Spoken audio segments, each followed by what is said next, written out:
C'est par cet échauffement sportif qu'a débuté l'activité initiée par l'association Tosangana, une ONG qui milite pour l'entraide et la sensibilisation dans la lutte contre le cancer du sein et celui du col de l'utérus. Au début c'était facile, mais là, pardon, on sent que oui, on travaille quoi. La première des choses, c'est d'abord bien pour faire fitness et zumba, de bouger. Le cancer, ça veut dire c'est pas le fait que tu restes à la maison calme. Tu es malade, il faut faire d'abord des mouvements. Il faut faire des mouvements, des exercices qui vont te donner la force. On nourrit les muscles, on fait ça pour être en bonne santé et en bonne forme. Considérée comme l'un des facteurs de mortalité chez la femme, cette marche s'associe à celle de la célébration d'Octobre Rose, comme souligne Cornéline Coucou, présidente de cette association. Nous avons remarqué que lorsqu'il y a souvent des campagnes de sensibilisation, les jeunes ne participent pas vraiment. Or que cette année-ci, il y a beaucoup de mes amis et collègues qui ont eu à perdre des copines à cause de ce cancer. Du coup, lorsqu'on a observé tout ça, on s'est dit que c'est le moment en fait de pouvoir sensibiliser les jeunes.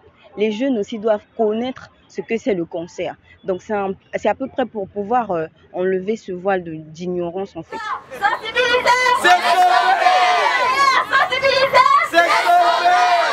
Sensibiliser, c'est sauver des vies. Éventuellement, oui, c'est en marchant, on sensibilise, on donne un message, rien que par notre mouvement, notre marche, c'est pour parler, pour dire que nous sommes là à lutter contre cette maladie-là qui tue. Les jeunes qui sont rassemblés ici sur le cancer du sein, sur le cancer du col, car savoir, c'est agir. Lorsque la personne sait que ça existe, c'est déjà un pas dans la lutte contre ce cancer du sein-là. C'est pour sensibiliser, les informer sur les manifestations, les informer sur les complications de ces deux maladies-là, afin que la langue puisse à leur tour informer leurs parents. Le sport contribue à la réduction des maladies telles que le cancer et les AVC. L'objet du quoi on a fait la marche ce matin également, c'était pour au fait essayer de pratiquer toutes les activités sportives, parce que les activités physiques permettent également de lutter contre le cancer.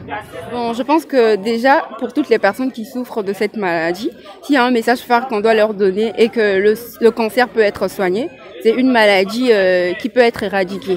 Donc il suffit tout simplement de se faire dépister très vite.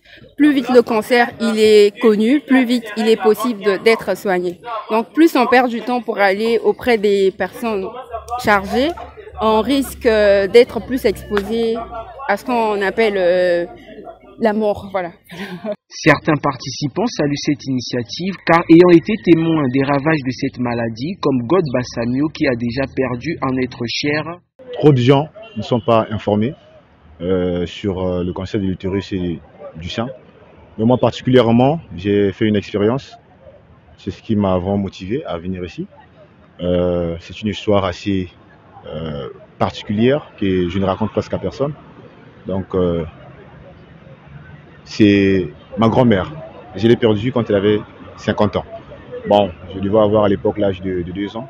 Et lorsque j'ai demandé à savoir les raisons pour lesquelles elle était décédée si tôt, on m'a fait comprendre qu'elle était morte du cancer de l'utérus.